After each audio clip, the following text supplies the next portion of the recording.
Labvakar visiem klātesošajiem. Mēs sāksim mūsu debašu asociācijas un debašu klubu, ko tu domā publisko debates, vai Latvijā ir jāievieš solidaritātes nodoklis.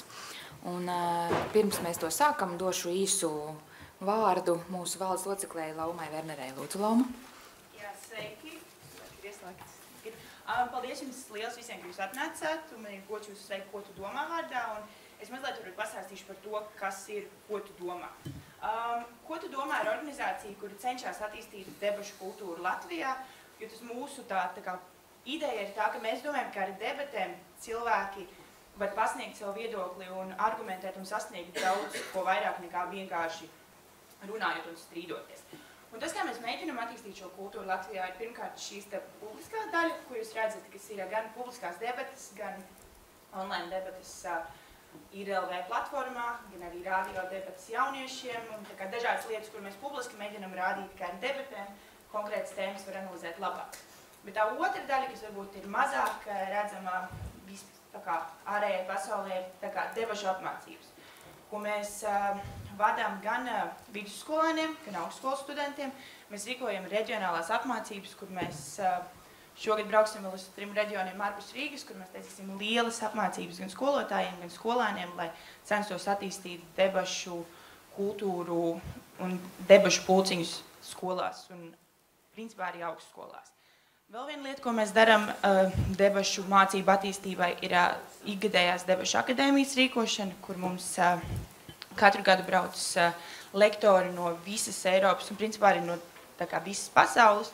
Un mēs apmēram 200-300 augstskolas un arī vidusskolas skolēniem mācām par debatēšanu, par prasmēm dažādām, kuras viņi var izmantot, lai būtu daudz spējīgāki sabiedrības locekļi. Un visumā mēs uzskatām, ka debates ir ļoti laba lieta, ko visiem apgūt, un ja kādam jums ir interesi to darīt, jūs droši varat vai rakstīt mums uz ko tu domā lapu, vai nākt parunāt ar mums. Mēs atradīsim veidus, kā jums palīdzēt un dot iespēju debatēt vai iemācīties lietas, kas jums noderīgas. Un to visu pasakot, lūdzu, Inga, ar debati. Jā, paldies tev liels. Tātad spēles noteikumi tāpat kā ieraksts, kā mēs esam rīkojuši iepriekšējās debatēs. Mums ir par puse un pret puse. Pār pusē ir cilvēki, kur ir par to, ka būtu Latvijā jāievieš solidaritātes nodoklis, pret ir tie, kas tam nepiekrītu.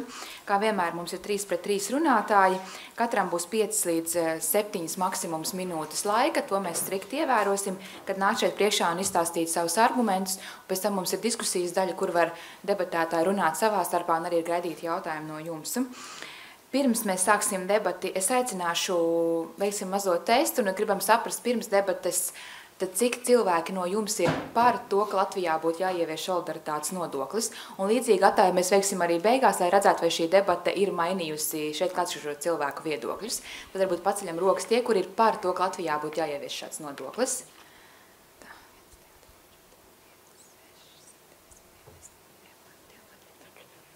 14. Ja? Un pret?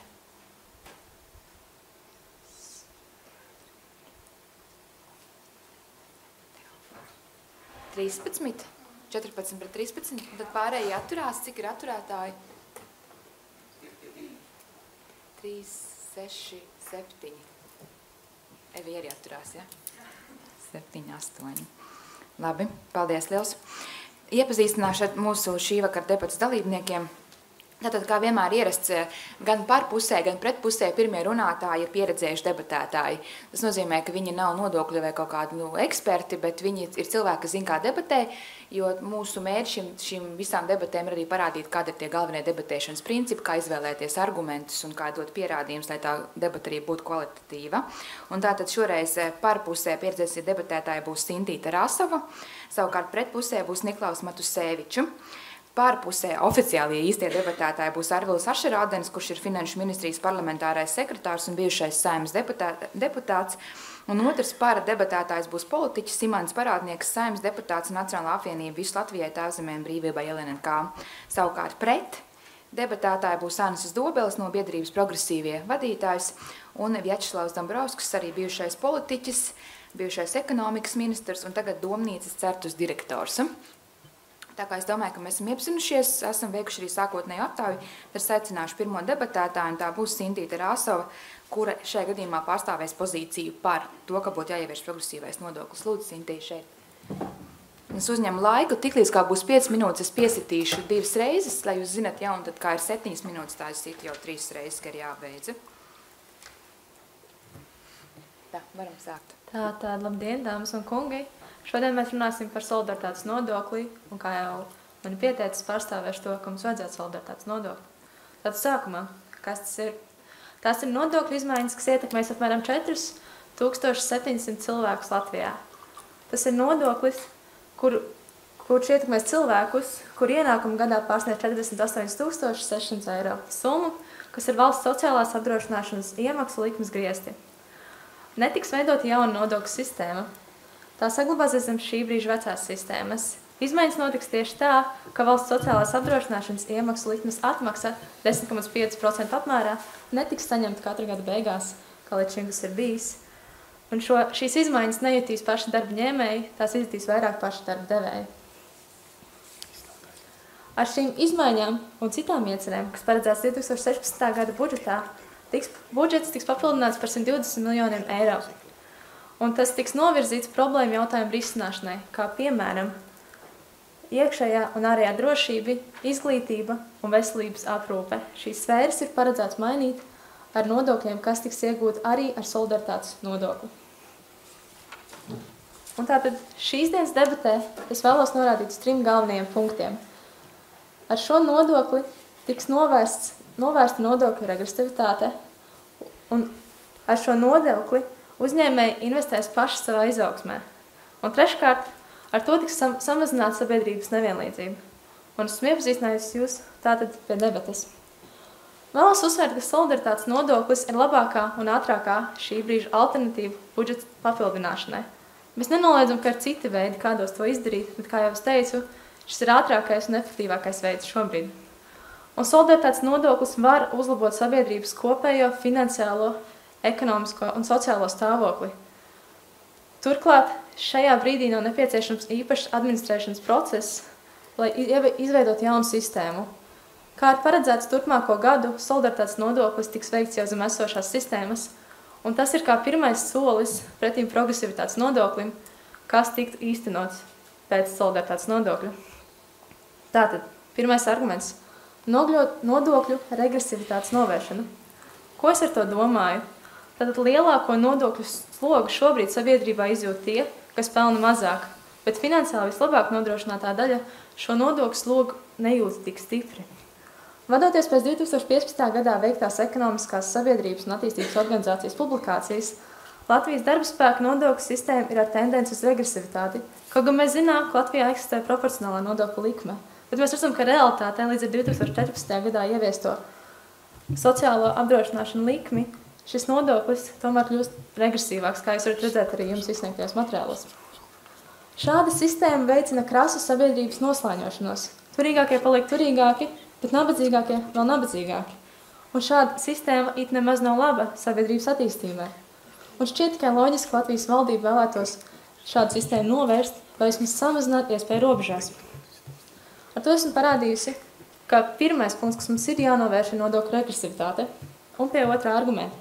Uzņēmēju investēšana savā izaugsmē. Tas ir izdevīgi pašiem uzņēmējiem. Finansiāli turīgāko cilvēku interesēs ir tas, ka sociālā un ekonomiskā situācija tiek saglabāta esošajā līmenī, vai arī tā tiek uzlabota. Ar to saprotam situāciju, kurā uzņēmēji vai pakalpojumu sniedzēji galvenokārt pelna no vidusmēra patērētājiem, kur pērk un pārdod pakalpojumus un preces. Šobrīd Latvijā ir novērojams viens no lielākajiem nodokļu slogiem uz darba spēku, un tas loģiski kavē attīstību nodarbinātības sektorā. Ja patērētāji pirks preces un pakalpojums, uzņēmēji gūs ieņēmums. Ja patērētāja situācija kļūs ekonomiski grūtāka, loģiski, ka arī uzņēmēju pelns samazināsies. Tādēļ uzņēmējiem ir izdevīgi investēt sabiedrībā, lai ilgtermiņā atgūtu savas iemaksātās summas, savas investīcijas. Ekonomika ir saistīta un tajā novērojama nepārtraukta aprite. Kaut kas ir jāinvestē, lai laika to arī atgūtu. Tad lielāki nodokļi un lielākas investīcijas valsts budžetā ir gan pašu nodokļu maksātāju, gan nodokļu saņēmēju interesēs. Tātad tajos cilvēkos, kuri saņem šīs investīcijas sevī. Un to esmu parādījusi, ka tas ir izdevīgi gan maksātājiem, gan saņēmējiem. Un pie trešā argumenta – sabiedrības nevienlīdzības samazināšana. Sociālās nevienlīdzības mazināšana. Tie, kas ir spējīgi maksāt, palīdz tiem, kuri nav spējīgi maksāt. Tie, kas ir spējīgi palīdzēt, palīdz arī citiem, kas paši to nevar. Un es domāju, ka kādam rodas jautājums, kādēļ finansiāli nodrošinātājiem būtu jārūpēs par tiem, kuri paši to nevar pilnvērtīgi izdarīt. Tieši tādēļ, ka sabiedrības nevienlīdzība vienlīdz stipri ietekmē visas sabiedrības grupas, un eksistē tāda sistēma, kurā ciesta tikai viena no grupām. Kā piemēram, darba vietu neesamība rada lielāku slogu nodokļu sistēmai tieši ar bezdarbnieku nodokli, slogu uz nodarbināto sabiedrības daļu. Bet investīciju trūkums izglītības jomā var radīt kopējo izglītības līmeņa kritumu, kas negatīvi ietekmē sabiedrības attīstību. Savukārt finansējuma trūkums demografisko problēmu risināšanā veido problēmu, kas jau tagad novērojam Latvijas sabiedrībā. Dabiskais pieaugums Latvijā jau vairākas gadus saglabājas negatīvs. Visas šīs pieminētās problēmas ir visas sabiedrības problēmas, un ilgtermiņā tās tiešām ietekmē visu Latvijas sabiedrību. Papildus finansiālo sociālo jautājumu risināšanā ir nepieciešams, un mēs skaidri varam saskatīt, ka ar solidaritātes nodokli mēs varam novērst dažas no problēmām, ar kurām mēs šobrīd sadzīvojam. Apkopojumā ir skaidrs, ka ar vienu šajā gadījumā solidaritātes nodokli nevar tikt novērsts visas problēmas. Budžeta tēma ir jāskata plašākā mērogā. Ja vēlamies, lai solidaritātes nodoklis pilda savas funkcijas un tiešām reprezentē ideju par solidaritāti, tad mums šī solidaritāte ir jānovirza visās jomās. Šiem nodokļu maksātājiem arī jāpalielina viņu valsts garantijas, piemēram, bezdarbnieku pabalsti vai māmiņu algas, jo solidaritāte strādā abos virzienos. Turklāt, lai veicinātu konkrētās nodokļu mērķa auditorijas ieinteresētību, mums jāveido nodokļu kultūra, kurā mēs saprotam, kur nonāk mūsu maksātie nodokļi. Un ko es jums parādījis ar šiem argumentiem, ar šo debati? Šobrīd Latvijas nodokļu sistēma padara vidusmēra cilvēku dzīvi grūtu. Tā mēdz būt diezgan netaisnīga. Otrkārt, nodokļu ieviešana būs izdevīga visiem, gan maksātājiem, gan visai sabiedrībai. Un treškārt, šis nodoklis palīdzēs uzlabot šī brīža problēma jautājumus – veselību, izglītību, iekšējo un ārējo drošību. Paldies par jūsu uzmanību. Tie bija argumenti par. Paldies, Liels. Skaidrs izklāsta 3 galvenajiem argumentiem. Tagad būs pret pozīcijas pirmais runātājs Niklais Matusevičs, kurš arī ir pieredzējis debatētājs un pārstāvēs šo pozīciju. Lūdzu.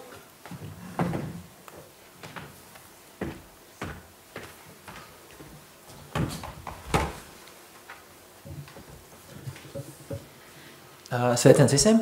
Es īsumā jums izstāstīšu, kāpēc viss tik forši nav, kad iegūst no tā visi un ka šis nodoklis ir ļoti kaitīgs Latvijas sabiedrībai. Bet man runa būs par to, kāpēc pirmām kārtām šādi vienkārši nodokļi nav godīgi. Visi nodokļi ir leģitīvi un viņiem ir pamatojums. Un kāpēc tas ir svarīgi? Es pastāstīšu, kāds ir iemesls šiem visiem nodokļiem, ko jūs maksājat, un kāpēc viņi ir labi, un kur sākās šie nepārdomātie nodokļi. Otrkārt, es pastāstīšu, kā mēs tieši ciešam no tā, kā cieši uzņēmēji, kā cieši paši Latvija. Un treškārt arī pastāstīšu, kur īstenībā ir jāmeklē risinājums nevienlīdzības problēmai, ko arī mēs atzīstam, ka tā ir problēma.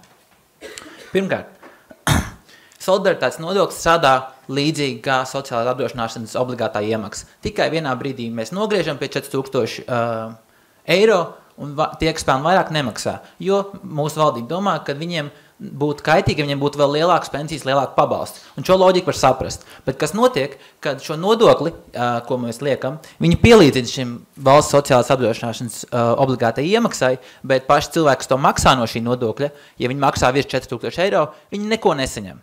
Jo nodokļi, kas ir šī drošības iemaksa, kas parastiem visiem cilvēkiem ir, tās atgriež kā pensija, tā atgriež kā invaliditātes pensija, apgādnieks zaudējumi, abadīšanas pabalsti, mātu pabalsti. Un principā strādā kā drošības tīkls mums, tāpēc ir kura nodokļa šiem sociālajiem iemaksām mēs dabujam. Un no pārējiem nodokļiem, ko mēs maksājam par lietām, ko mēs izmantojam no valsts, viss kā vienādi. Tāpēc pašreizēji nodokļi lielākoties visiem ir loģisks pamatojums. Un šis principā ir vienkārši veids, kā valdība izdomājas no kādas konkrētas cilvēku grupas paņemt vairāk naudu, tāpēc, ka mēs varam. Un tas ir diezgan nepārdomāti. Kāpēc tas nepārdomāti? Es varu īsumā paskaidrot. Vienkārši valdība pasaka, ka daļa no šīs cilvēku naudas nopelnītā pieder viņiem. Daļa no viņa nopelnītā pieder viņiem. Daļa no viņa darba laika pieder viņiem. Un viņi nedod šiem cilvēkiem neko pretī. Un kāpēc tas nav leģimatīvi? ir tāpēc, ka valdība vienkārši pasaka, daļa no jūsu dzīves pieder mums, bez nekā došanas pretī, kas citiem vārdiem ir vergturība. Es saprotu, ka vajag cīnīties pret sociālu nevienlīdzību, bet paņemt naudu no vienkārši citiem, tāpēc, ka viņi ir, nav godīgi. Tā. Ejot tālāk. Kā mēs īsti kaitējam sabiedrībai? Pirmkārt, te var minēt ļoti, ļoti daudz lietas. Nodokļi kā tādi vienkārši palielinot, cieši šī mazā cilvēku grupa, ko valdība piemin, šie 5000. Un burtiski viņi cieši. Un cieši arī šie uzņēmumi, kas viņus uzņem. Pieņemsim, lielākais uzņēmums, kas maksā šo nodokļu summu, ir bankas. Bankas šobrīd nozarē pārmaksā šo sociālo pabalstu, ko viņi saņem atpakaļ 40 miljonus. Un tieši viņus nesaņems. Tie nav kaut kādi privātie uzņēmumi, kuriem ir offshore konti. Tās ir bankas. Un viņi visticamāk spēs nolikt mazāk kvalificētus cilvēkus, un mazāk kvalificēti cilvēki nāks Latvijā. Viņi būs mazāk interesēti šeit strādāt un šeit uzturēties. Jo mēs burtiski viņiem uzliekam negodīgu, nepamatotu nodokļu slogu cilvēkiem, kuri izglītoti un kuri spējīgākie Latvijas cilvēki. Šobrīd, salīdzinot ar Lietuvu un Igauniju, Latvija ir vismazāk konkurētspējīgā. Viņa ir 44. vietā, kur Igaunija un Lietuva ir 36. Attiecībās tirgus efektivitāti Latvija globāli, kā viņa pievilina cilvēks, ir 25. vietā, bet tas ir bijis kritums no 17. vietas. Kāpēc? Tāpēc, kad ir daži lieliski faktori, bet kā vērtē daži rankingi, mūsu spēja pievilināt Latvijā talantus ir 110. vietā, spēja noturēt talantus 104. vietā.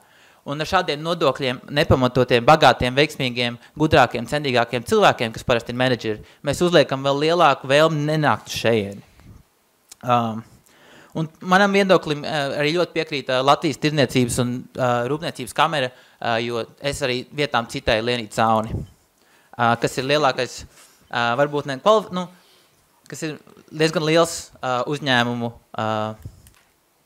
apjoms. Kā tas skaitē? Jā, un tad tieši tālāk. Es paskaidroju jums līdz šim, kāpēc šis nodoklis nav īsti leģitimatīvs, kāpēc nav pamatojuma, kā tas skaitēs visiem inteliģentiem talantam, kurš gribētu nākt uz Latviju un kļūt viņai konkrētspējīgai, kā tas vienkārši padara uzņēmiem dārgāk uzņemt šos cilvēkus. Bet vai ir labāk veidi, un kur īsti meklējam šī problēma? Nevienlīdzība ir.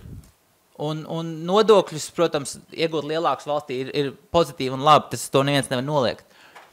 Bet daudz vērtīgāk risinājumi, tagad mazliet pievienojoties pie valdības loģika, tieši nevienlīdzībai būtu nevis aplikt cilvēkus, kas strādā, kas iegūst naudu, un kas ir, jo šie ieņēmumi parasti ir tie, ko visbiežāk uzrāda nodokļos, viņi godīgi cilvēki maksā, labāk uzbrukt ēnu ekonomikai un labāk uzbrukt cilvēkiem, kas nodarbojas ar kapitāla ieguldīšanu un peļņu. Tāpēc ēnu ekonomikā, un šīs ir tās vietas, kur cilvēki visbiežāk šmauc nodokļus, kur viņi izvairās no tā, un kur viņi negodīgi pelna. Salīdzinot ar cilvēkiem, kas vienkārši vairāk deklarē nodokļus un godīgi pelna vairāk. Pieņemsim, tikpat labi varētu šis nodoklis. Es labprāt dzirdētu diskusiju par to, vai tā vietā tas nevarētu būt palielināt ienākumus no dividendēm un kapitāla pieauguma nodokļus. Vai tur šīs uzbrukums nevarētu būt lielāks, vai runāt par alternatīvām. Jo galā vienkārši paņemot cilvēku grupu, tāpēc, ka viņiem ir vairāk, viņiem dot to visiem, lai viņi glābi visus, lai viņi palīdz citiem. Šo loģiku var saprast un vidējam cilvēkam viņa liekas laba, bet galā tā ir utilitāristu loģika, kad viens cilvēks, ka viņam nav personīgās tiesības, personīgās burtiski iedzimtas tiesības uz viņu nopelnīto, uz viņa darbu, uz viņa brīvību un dzīvi. Un šajā brīdī tas tā vienā veidā tiek ignorēts. Tā ir tā lielākā problēma, kas mums, ko mēs šeit redzam. Tāpēc šodien es jums esmu pateicis, kādas ir manas problēmas ar tieši šo likumdošanas projektu un ieviešanu, kādas ir bīstamās sekas viņam, Latvijai un mūsu konkurētspējīgiem cilvēkiem. Es domāju, jūs kā Zviedriem liela iespēja, ka jūs piederēsiet šiem 5000, tāpēc jums būtu īpaši jādomā par maniem vārdiem. Un arī, kur meklēt citus risinājumus lielākiem nodokļiem. Liels paldies! Paldies, Liels! Jā, ļoti interesanti argumenti.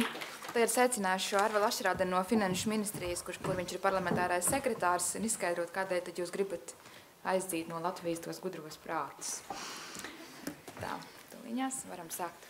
Labdien, cienējamie debatētāji, kluba locekļi. Paldies par šo ielūgumu, un jāsaka, kad bija iespēja apskatīties ar iepriekšējās bēgļu debatas visu cieņu. Tiešām brīnišķīgs notikums, un ceru, ka tas vairos sabiedrības izpratni par šiem notikumiem, par kuriem mēs debatējam. Ja mēs runājam par šodienas tematu solidaritātes nodoklis, tad ir vairāki aspekti, kādēļ tad šāds nodoklis tika ieviests no valdības puses. Un, protams, es varētu runāt par to, ka šī gada budžets bija diezgan smagā situācijā, jo bija dēļ ekonomiskās aktivitātes samazināšanās veidojās negatīva fiskālā telpa, miljonus eiro apmērā. Es, protams, varētu runāt par to, ka valdībai kā smags imperatīvs kļuva drošības jautājums, kurā bija jāmaina pilnībā finansēšanas programma, kas bija paredzēta līdz 20. gadam, bet viņi mums bija jānokārto 2% apmērā līdz 18. gadam. Tieši tā pašā laikā es varētu runāt par to, ka iekšlietu ministrijai, kurā tika testēta viņas veiktspēja ārēju apdraudējumu gadījumā, mēs kļuva pilnīgi skaidrs, ka viņi ir ļoti vāji, un mums nācās arī viņu pieprasījums vismaz 70 miljonu eiro apmērā, lai nodrošinātu viņu vajadzības. Tāpat tās skolotāja algas, kur kopējais pieteikums ir 70 miljonu eiro, kas ir gan pašvaldību, gan valsts budžetos. Tieši tāpat varētu runāt par veselības sistēmu, kurā deficīts kopumā ir gandrīz 600 miljonu eiro. Bet es to nedarīšu. Tādēļ, ka ir vēl viena ārkārtīgi svarīga valdības prioritāte, kuri valdība jau konsekventi 2. gadu risina, un tā ir ienākuma nevienlīdzības mazināšana. Un, ja mēs runājam par Latviju, tad šajā situācijā daudz jau sabiedrībā to ir diskutēts. Gribu pateikt, ka Latvija ir absolūts čempions jau ilgstoši, ka patiesībā kopš iestāšanās perioda, un Latvija absolūti atrodas Dienvidu Eiropas grupā, grupā Kipra, Spānija, ar vairāk kā 35%, 35,5%, un pašlaik viņam ir tendence arī palielināties, Gini koeficientu, un absolūti mēs neatdodamies to valstu saimē, kurām patiesībā mēs esam piederīgi, tā ir Ziemeļa Eiropas valstu saime. Un, ja mēs runājam par Eiropas vidējo indeksu, tad tas ir apmēram 30, Gini un Skandināvijā tas ir daudz zemāks, man liekas, 25, pareizi atceros Zviedrijā. Nu, lūk, un kādēļ tad šī problēma ir svarīga, un ar viņu runā ar vien visās visdažādākajos fórumos, sākot ar Davosu, beidzot ar Valūtas fondu, OECD un ko tikai nē. Patiesībā daudzas problēmas, ko mēs redzam ārpusē, ir tieši šīs ienākuma nevienlīdzības, vispār nevienlīdzības kā tādas ģenerētas. Un, ja mēs varētu, kaut vai atsaukties profesors Stiglits 14. gada izteikumiem, viņš saka 3 galvenās lietas. Nevienlīdzība grauj demokrātiju, sašķēs sabiedrību un tā vājina ekonomiku. Ja? Indivīds, kurš uzskata, ka sistēma kopumā nav godīga un pastāv fundamentāla nevienlīdzība sabiedrības locekļu starpā, ja šādi indivīdi eksistē, šāda sabiedrība nespēja sekmīgi funkcionēt. Ja mēs runājam par Latvijas implikācijām, tie ir aizmigrējušie cilvēki, kas ir aizbraukuši prom no Latvijas. Tie ir cilvēki, kas kopumā neuzticās pārējiem un demokrātijas sistēmai kopumā kā tādai. Tie ir cilvēki, kas nemaksā nodokļus. Gluži vienkārši, jo viņi netic šai sistēmai. Ja mēs runājam par kaut vai dažām lietām, mēs runājam par Latviju, kurā šobrīd pieaug ienākumi, mēs redzam, ka darba alga aug ļoti strauji, gandrīz 7%, vidēja darba alga ir sasniegusi 815 eiro, tad šobrīd mēs redzam, ka 24% Latvijas iedzīvotāji saņem minimālo algu un mazāku. Ja? Minimālo algu un mazāku. Ja, un ja mēs runājam šeit par solidaritāti, tad es gribētu teikt, ka mēs tādu galīgi neredzam. Ja Latvijas uzņēmēji kādā veidā izturās pret saviem darbiniekiem, tad tā ir tā atbilde. Ja? Tātad viņiem maksā minimālo algu un mazāk, 4. daļai strādājušo, kas tuvojas 900 000. Ja? Tā kā katrā ziņā šī ir viens fundamentāls valdības pienākums mainīt šo situāciju, un valdība arī maina. Tātad iepriekšējā gadā tika mainīta minimālā alga, diezgan radikāli, gandrīz par 40 eiro palielināt, un tas ir daudz vairāk nekā tas sasniedz produktivitāti. Arī šogad mums izdevās nedaudz palielināt, tas bija par 10 eiro. Tātad mēs palielinājām neapliekamo minimumu, un kas ir ļoti svarīgi, mēs ieviesām progresīvo neapliekamo minimumu. Šī ir tā saucamā pabalsta regresivitāte, kas ļauj, ja progresivitāte pabalstos, kas ļauj cilvēkiem ar maziem ienākumiem saņemt daudz vairāk pēc tā, ka viņi ir saņēmuši šos ienākumus. Protams, 4. lielais pasākums ir ienākuma nodokļa regresivitātes mazināšana. Ja? Un tātad šeit es ceru, ka jums visiem pieejams, ja kādam trūkst, ir valdības izveidota infogramma. Kādā veidā tad tas darbojās? Es ļoti īsi. Tātad šobrīd šis te attiecās uz 4,7 tūkstošiem personu, kuri saņem, kā jau tik minēts, vairāk kā 48 600 eiro gadā. Viņu kopēji ienākumi ir šiem cilvēkiem ir 362 miljoni eiro, jeb 75 tūkstoši eiro gadā uz vienu personu. Ja jūs redzat šeit nodokļu attēlu, tad šobrīd ir nodokļu sloks iedzīvotājiem ar minimālo algu 40 eiro. Nodokļiem cilvēku iedzīvotājiem, kuri saņem 10 tūkstoši eiro, šobrīd darbspēka nodokļu sloks ir 32,5%. Ja? Kurā valstī tā vēl ir? Tādas valstis ir samērā maz, tās tiešām ir Austrum Eiropas valsts, kurā ir regresīva nodokļu sistēma. Viss, ko valdība ir izdarījusi šo nodokļu sistēmu plakanu. Restīvi dabā, kā tas notiek šiem cilvēkiem, viņi pārmaksā sociālo nodokļu 40 miljonu apmērā, kā tas šobrīd ir. Pēc būtības tas, kas notiks nākotnē, ir izveidots tātad noteikti veidi specifisks ienākuma nodoklis, kas attiecās gan uz darba devēja daļu un darba ņēmēja daļu, un šis nodoklis tika ieskaistīts valsts pamatbudžetā. Kas tad ir solidaritāte šeit? Tā ir solidaritāte, kā jau te tik minēts, jā, atšķirībā uz šo daļu šie iedzīvotāji nesaņems šos sociālos pakalpojumus, un mēs uzskatām, ka šai iedzīvotāju daļai, kur ienākumi tiešām ir lielāki, ir pienākums maksāt nodokļus tādā pašā līmenī, kā maksā pārējie sabiedrības locekļi. Tas īsumā arī ir viss no valdības pozīcijām. Paldies, Ļaus. Par to nedaudz palika laika. Tagad arguments pret uzstājas Annas Dobeles biedrības progresīvie vadītājs. Es domāju, būs arī šeit interesanti argumenti, ņemot vairāk jūs tomēr tā kā uz sociāldemokrātu pusi, vai ne? Jā, es jūtos, godīgi atzīstoties, nedaudz jocīgi argumentējot pret, jo un arī, ka runāja pirmais pretargumentētājs, man gan arī jau aizfilos un gribēju iebilst viņam, bet kādēļ es esmu pret? Es principā atbalstu progresīvu nodokļu sistēmu un solidaritātes veicināšanu Latvijā un nevienlīdzības mazināšanu. Bet, manuprāt, lai to ieviest Latvijā, nav nepieciešams izdomāt jaunus, sarežģītus kombinācijas, domāt jaunus, oriģinālus nodokļus, bet Rietuma Eiropā ekonomiski veiksmīgākās valstīs ir labi, klasiski, progresīvas nodokļu sistēmas piemēri, ko mēs varētu pārņemt. Nevis tā kā mēs šobrīd to darām, mēģinot caur sēdes durvīm mūsu nodokļu sistēmā ieviest progresīvu nodokļu sistēmu. Es arī īsti negribētu piekrist tam, ka šis tiek saukts par solidaritātes nodokli, jo man šķiet, ka solidaritāte sociāla-ekonomiskajā ziņā ir tad, kad cilvēks, kurš pelna vairāk, kuram ir lielāki ienākumi, viņš var atļauties un arī maksā sabiedriskajiem pakalpojumiem lielāku savu ienākumu daļu, respektīvi šajā gadījumā caur nodokļu sistēmu, nekā to dara cilvēks, kuram ienākumi ir mazi. Šajā gadījumā, ja cilvēks dzīvo uz nabadzības sliekšņa, kā Latvijā aptuveni 25–30% iedzīvotāji, tad no viņiem nodokļos nebūtu jāņem nekas, vai būtu jāprasa simboliski līdzdalību nodokļu maksāšanā. Bet šajā gadījumā šis nodoklis faktiski panāks to, ka visi darba algas, uzsver vēlreiz, darba algas saņēmēji nodokļos maksās proporcionāli vienādu summu. Līdz ar to man negribētos runāt, ka tā ir solidaritāte, jo tas maksājums procentuāli būs līdzīgs. Bet, manuprāt, lielākā problēma nav tajā nosaukumā, bet problēma ir tā, ka mēs Latvijā runājam par nodokļu politiku, tad mēs bieži vien skatāmies vienu konkrētu nodokli un neskatāmies, kā tas ietekmē sistēmu kopumā vai kur ir tā problēma skatoties uz nodokļiem kompleksi. Ja mēs runājam par PVN, tad mēs bieži skatāmies, kādas izmaiņas no PVN būs budžetā, ja mēs runājam par ienākumu nodokli, tad vērtējam tikai ienākumu nodokli, bet bieži vien ir tā, ka viena nodokļa izmaiņas ietekmē arī citas. Un tā arī mēs šoreiz vēlamies pārdalīt nodokļu slogu tikai darba algu saņēmēju vidū, neskatoties to plašāk. Šajā gadījumā tas skars 4700 aptuveni darba ņēmējus, kur saņem lielākās algas. Un kā viens no šiem šī nodokļa pamatojumiem galveniem tiek manāts nevienlīdzības mazināšana.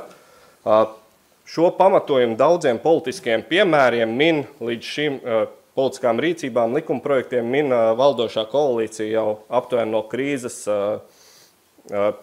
gadiem 2008.–2009. Un te mēs varam redzēt, kā šie priekšlikumi līdz šim ir ietekmējuši nevienlīdzības mazināšanu. Tas ir Gini koeficients. Principā varam teikt, nekā sliktāk nav palicis kopš 10. gada. Es domāju, ka apliekot šos darba algas saņēmējus, kas līdz šim jau maksā samērā augstus nodokļus, nevienlīdzība tiks samazināta tieši tikpat, kā esošie priekšlikumi, kas ir bijuši līdz šim. Un kādēļ tā? Tādēļ, ka lielo ienākumu guvēji Latvijā izvēlas ļoti reti savus ienākumus izvēlas gūt darba algas formā. Tikko neliela reklāma žurnālam Kapitāls, viņi pelnījuši publicējuši top 100 pelnītāju sarakstu Latvijā 14. gadā. Martinsons 30 miljoni, Fiļs 27 miljoni, Bernis 26 miljoni, Esterkins 24 miljoni, Riekstiņš 20 miljoni un tā tālāk. Kā jūs domājat, cik no šī saraksta ir tie, kas ir saņēmuši savus ienākumus darba algas formā, no kuriem mēs tagad prasīsim to taisnīgumu un solidaritāti? Es varu atbildēt, šajā sarakstā nav tie cilvēki, kas savus ienākumus saņem darba algas formā. Cilvēki, kuri Latvijā gūst lielus ienākumus, labāk izvēlas tos saņemt no kapitāla un maksāt nodokļos 10 līdz 15%. Bet darba algas saņēmējs maksā 20% iedzīvotāju ienākumu nodokli un vēl sociālās iemaksas, kas kopumā var pārsniegt pat 40%. Ja šāda ir nodokļu sloga atšķirība, tad kādēļ pavisam legāli savus ienākumus nenoformēt tā, lai ne darba algas formā, tā, lai nodokļos būtu jāmaksā vien 10–15%. Un kamēr ir šāda atšķirība dažādām ienākumu formām, Latvijā ir bezjēdzīgi cerēt, ka šādā veidā tiks būtiski atrisināt nevienlīdzības problēmu Latvijā. Un šī atšķirība nodokļu likmēs starp dividendiem, kapitāla pieaugumu un darba algām arī ļoti labi, manuprāt, izskaidro to, kāpēc mums ir tikai 4700 lielu algu saņēmēji. Viņi vienkārši izvēlās citu ienākumu gūšanas, noformēšanas formu. Un to lielākoties var šāda izvēles iespēja pastāv cilvēkiem, kas var atļauties grāmatvežu, finansistu pakalpojumus un vienkāršam mazo darba algu saņēmējiem šādas iespējas nav optimizēt savus ienākumus. Viens no priekšnosacījumiem, manuprāt, lai cilvēks maksātu nodokļus, nodokļu politikai ir jābūt vienkāršai un saprotam te ikvienam. Ieviešot šo te solidaritātes jauno nodokli, ko maksās daļai darbiņēmējs, daļai darba devējs, kurš aizies gan, es saprotu, pamatu budžetu, daļai sociālo budžetu, plus diferencēto neapliekamo minimumu, ko rēķinās pēc īpašas formulas, kur daļai maksās uzreiz, daļu varēs atgūt pēc deklarācijas iesniegšanas. Mēs ejam pilnīgi pretējā virzienā un mūsu nodokļu politiku padarām krietni sarežģītāk, cilvēkam nesaprotamāk un, manuprāt, arī nemotivējošāk maksāt nodokļus. Tā vietā būtu jāievieš vienkārši progresīvs iedzīvotāju ienākumu nodoklis ar nepārāk daudz sliekšņiem. Tas ļaut arī saglabāt sociālo iemaksu un izmaksu griestus, kā tas ir šobrīd, līdzīgi kā citās Rietuma Eiropas valstīs brīdī, kad tev vairs nav jāveic sociālās iemaksas, atbilstoši pieaug iedzīvotāju ienākumu nodokļu likuma konkrētai ienākumu daļai. Ja ir problēmas sociālā nevienlīdzība šajā gadījumā, tad viņi ir jārisina. Tāpat gadījumā, ja tev ir jāoperē mandelis, tad tas ir jādara, bet noteikti, ka nevajag izvēlēties mandelis operēt caur dibenu, bet vajag izvēlēties to veidu, kas ir klasisks, pārbaudīts un drošs. Diemžēl mēs attiecībā uz nodokļu politiku nevienlīdzības mazināšanu izvēlamies šobrīd to pirmo veidu. Es atvainojos par izglītības iestādē pausto nevisai likumisko piemēru. Paldies, liels! Tas likumības likuma grozījumi neatiec uz augstskolām, tā kā jūs neko nepārkāpāt šajā vakarā. Mēs drīkstam lietot visu kaut ko. Un dzēju arī jūs nelasījāt. Tā, un tagad mums nākamais runātājs, kurš ir par, un arī noslēdzošais par pusē Imants Parādnieks, politiķis, Saeimas deputāts un Nacionālās apvienības. Lūdzu. Labdien klātesošiem. Manuprāt, pieņemot katru lēmumu, mums ir sākumā jāspriež, ko mēs vēlamies sasniegt, ja kāds ir mūsu mērķis. Un skatoties varbūt tikai vienu sadaļu no budžeta ieņēmumu daļas, kas ir ienākumu nodoklis, mums vajadzētu atbildēt uz jautājumu, kādu mēs viņu vēlamies redzēt. Plakanu, progresīvu vai regresīvu. Un kā šeit izteicās Ašerādien kungs par saistībā ar čempioniem, tad mēs esam kļuvuši par čempioniem Eiropas Savienībā, jo nodokļu regresivitāte, tā tiešām ir čempionu cienīga rīcība. Tad, kad 21 no 28 Eiropas Savienības dalību valstīm ir nodokļu progresivitāte. Ir dīvaini dzirdēt debatētāju arguments, ka ieviešot šādu nodokli, un Dievs ir viņu, kā jūs viņu nosaucat, solidaritāti, nepatīk solidaritāti, nosaucam viņu par vienlīdzīgumu nodokli, jo tas nodrošinātu šo vienlīdzīgumu, kad teikt, ka ar šo tiek apšaubīts, es citēšu, tiesības uz brīvību un dzīvi. Ļoti oriģināli. Tas sanāk tā, ka tanīs 21 Eiropas Savienības dalību valstīs, kur šāda nodokļu progresivitāte, tāda vai cita progresivitāte ir ieviesta, tātad no tiem, kuri saņem vairāk, tiek paņemt vairāk nodokļos, ka tas ierobežo viņu tiesības uz brīvību un dzīvi. Un savukārt, ja mēs būtu saglabājuši sociālās iemaksas, pareizāk sakot, nebūtu ieviesuši sociālās iemaksas griestus ar 2013. gada 1. janvāru, kad mainījās, 14. gada 1. janvāru, tad 2 gadus mainījās šī sistēma, tad tādā gadījumā būtu pareizi ieviest progresīvo sistēmu. Savukārt tad, ja mēs pasakam tiem, kas maksā nodokļus, šis nodokļu sloks nepalielinās, jā, jūs it kā neveicat šīs iemaksas sociāla apdrošināšanas sistēmā, bet jūs samaksājat šo te nodokli, kas izlīdzina proporcionāli, izlīdzina jūsu iemaksu līmeni. Tā ir ļoti saudabīga argumentācija. Kā jau šeit tika minēts, un to arī teica Dobeļkungs par to, ka svarīga ir šī taisnīguma izjūta. Un jautājums, vai ar šo soli mēs to sasniedzam vai nesasniedzam, vai ir labāki veidi, kā to sasniegt. Dobeļkungs ļoti pareizi norādīja uz tām problēmām, kuras netiek risinātas ar šāda veida nodokli. Un tas ir, mēs skatāmies šauri uz iedzīvotāju ienākumu tikai darba nodokļu kontekstā, kas īsti nav pareizi. Un mums vajadzētu skatīties plašāk, jo šī progresivitāte būtu jāuzliek arī ienākumiem no kapitāla un kapitāla pieauguma. Bet to jau mēs vēl varam izdarīt. Svarīgi ir tas, ka mēs šobrīd novēršam šo regresivitāti.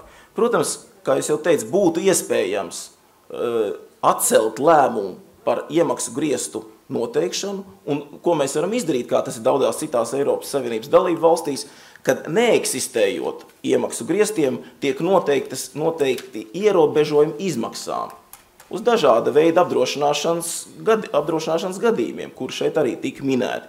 Protams, ka arī tas ir viens no ceļiem, bet teikt, ka mēs šādi rīkojamies neatbilstoši, pārkāpjam kādu tiesības uz brīvību un dzīvi, ir ļoti interesanti. Un vēl interesantāk, kad argumentētājs aicina Zviedru augstskolas cilvēkus, kuri iespējams ir pakļauti šai jaunai nodokļu politikai, viņiem skatīties uz lietām sautīgi. Ziniet, kolēģi, manuprāt, pirmais princips, ko vajadzētu darīt, neatkarīgi no tā, kā tas ietekmē jūs personīgi, sākumā vērtēt, vai jūs to atzīstat par labu esam, nevis tāpēc, ka jūs esat pakļauts šai grupai, bet tāpēc, ka izvērtējot visus argumentus, kādā veidā tas ietekmē sabiedrību, un svarīgākais, kā to vērtē citi sabiedrības locekļi. Šobrīd cilvēks, kuram ir salīdzinoši mazi ienākumi, viņš apzinās, ka no viņa proporcionāli tiek paņemts vairāk nekā no tā, kuram ienākumi viņam šķiet kosmiski, 4050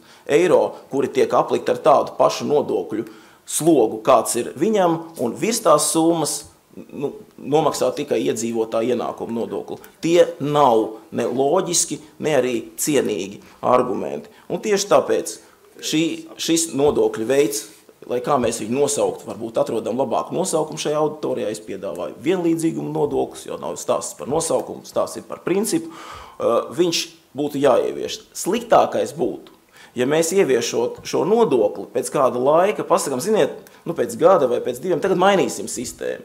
Šo nodokli atceļam, ieviešam progresivitāti un atkal nodokļu sistēmu mainam. Tas ir vistraucējošākais katram, kurš darbojās godprātīgi uzņēmēja darbībā un godprātīgi maksā nodokļus. Paldies!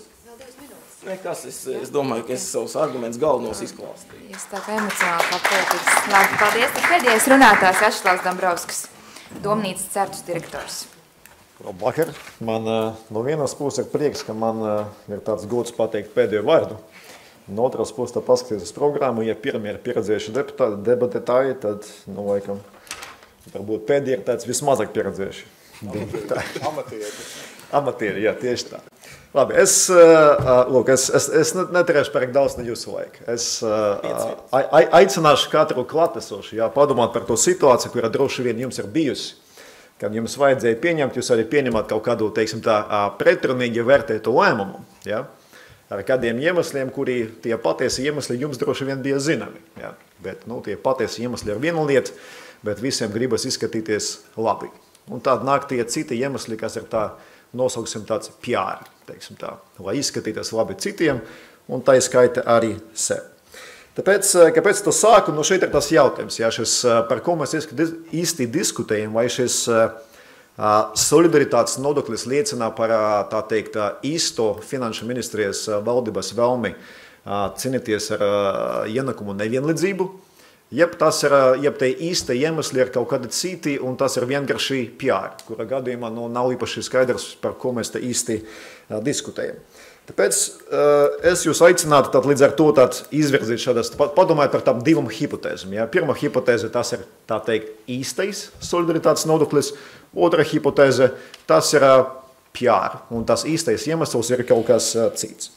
Tad, ja tas būtu īsts, kas notiek valdības procesā, ja, tad par labklājības jomu, par ienakumu nevienlīdzību kā tādu, mums ir valdība atbildīga, ja es nemaldos, labklājības ministrija, par ko Ašarana kungam ļoti labi zināms, jo viņš savā laikā arī strādāja par labklājības ministrijas parlamentāro sekretāru.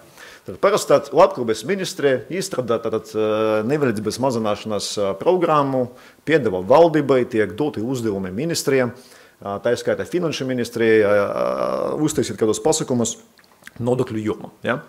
Tad, te vienīgais mums laikam visam ir zināms, ka labklājības ministrija, mēs par viņu pat neesam dzirdējuši šādas debatas. Un nekāda labklājības ministrija neko tādu valdība nav piedāvājusi. Tas viss bija no paša sākuma finanšu ministrijas iniciatīva. Tad, īsti nesakrīt. Ja? Tad, nākamais, pieņemsim, ka kaut kas tāds būtu.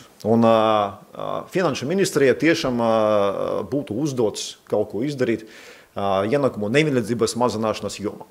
Tad, finanšu ministri varbūt pat apsvertuši konkrētu domu par to solidaritātes nodokļu pašreiz izpildījumu. Tomēr tur strādā kompetenti cilvēki. Es domāju, ka viņi tāds saliktu 2 un 2 un padomāt varbūt šādi. Tā. Tad, tur apmēram tie 4-5 tūkstoši cilvēki, tie tā teikt, nodokļu bāze. Ja? Mums arī ir pieeja, piemēram, vieglu automašīnu reģistrācijas bāzei. Varbūt paskatīsimies, cik daudz mums tas vieglu automašīnu, kuru var atļauties tie cilvēki, kuriem ienakumi reāli kā tādi pārsniedz tos apmēram 3000 neto. Vai tas būs, cik tur, apmēram 5000 automašīnas? Es tā nedomāju, vai ne? Tāpēc finanšu ministrija visticamāk padomāt, tātad, ja mēs tiešām vēlamies palielināt nodokļu ieņemumus no tiem, kuru ienakumi ir augsti. Un tie nemaz nebūs tikai tie, kas tos deklarē. Tas ir maksā visus nodokļus. Tas ir tā skaita tie, kas var par kādiem 300-400 eiro nodibināt SIA un paņemt naudu kā dividendes vai ar autorlīgumiem un tā tālāk. Viņi visticamāk nonāktu pie secinājuma, ka, piemēram, nekustamā īpašuma nodoklis ir vislabākais, visefektīvākais veids, kā to darīt. Jo te tika citēts tie top 100, es domāju, ka viņiem visiem nekustamā īpašumi ir atbilstoši viņu ienakumiem. Ja? Un tad, ja tā kadastrāla vērtība un tā tālāk būtu atbilstoša tirgus vērtībai, tad tā ienākumi būtu tādi. Tad, ko tad darītu finanšu ministrija? Tad, viņi pārņemtu valsts zemes dienesti no tieslietu ministrijas, jo valsts zemes dienests ir atbildīgs par kadastrālas vērtības noteikšanu.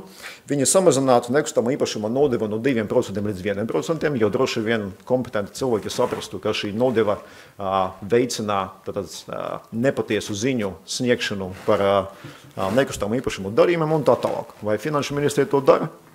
Nē.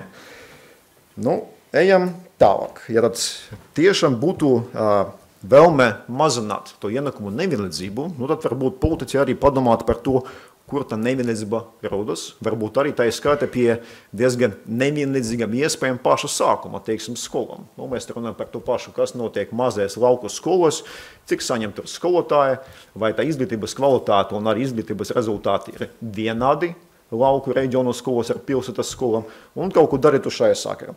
Vai valdības kaut ko ir izdarījis šajā jomā? Nē. Līdz ar to mums vēl viena iespēja, kāpēc tad šos ieņemumus nevirzīt uz sociālo budžetu, jo tur taču tos saņems pensionāri, kas tiešām samazinās ienākumu nevienlīdzību un tā tālāk. Vai tas tiek darīts? Jūs uzdodiet jautājumu finanšu ministri, kāpēc to nedarīt un paskatīties reakciju. Nē.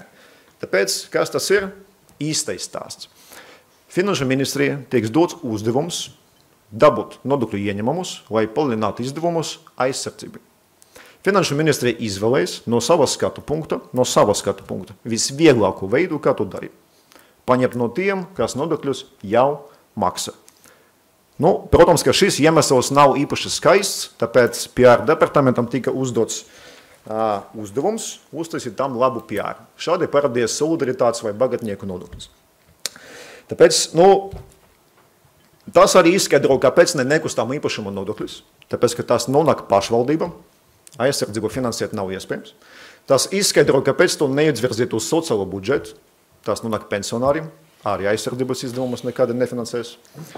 Un, protams, ka skolas tas arī paši saprotams, tas aizies skolotājiem, arī neaizsardzībai. Tāpēc, par ko mēs te īsti diskutējam? Par ienākumu nevienlīdzību, par finanšu ministrijas PR stratēģiju, par aizsardzības budžetu, tas man pagaidām tas nav īsti skaidrs. Tāpēc, varbūt mēs varam tā kaut kā vienoties, ka Paradņika kungs piedāvāja par kādu citu nosaukumu. Es varu finanšu ministrijas PR departamentam Jaruska kungam piedāvāt dažus, aizsardzības nodoklis, drošības nodoklis, NATO nodoklis, kaut kā izvēlēties. Un tad mēs vismaz runāsim par kaut ko skaidru un konkrētu. Paldies!